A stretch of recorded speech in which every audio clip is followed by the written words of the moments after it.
After Baptist minister William Miller predicted the return of Christ in 1843, a date then moved to 1844, which also didn't materialize, some of his followers formed the Adventist movement. From this movement came several denominations, and one of those in 1884 was the Church of God Seventh-day.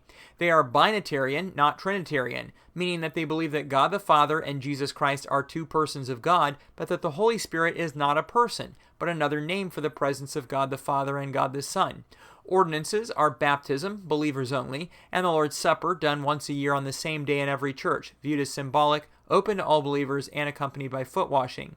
They believe in conditional immortality, meaning that a person who doesn't become a believer in this life will be put entirely out of existence, no eternal hell.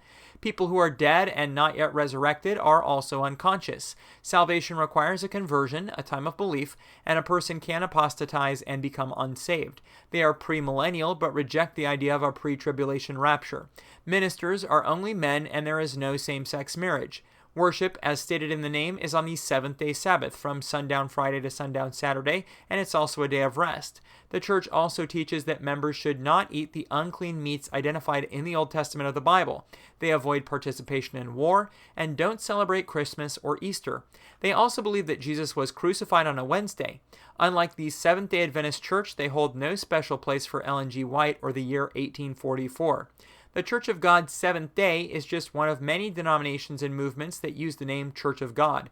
A totally unrelated group that also uses this name is the Church of God movement. Click here to learn about them, or for a more detailed dive into the Church of God Seventh-day, click here.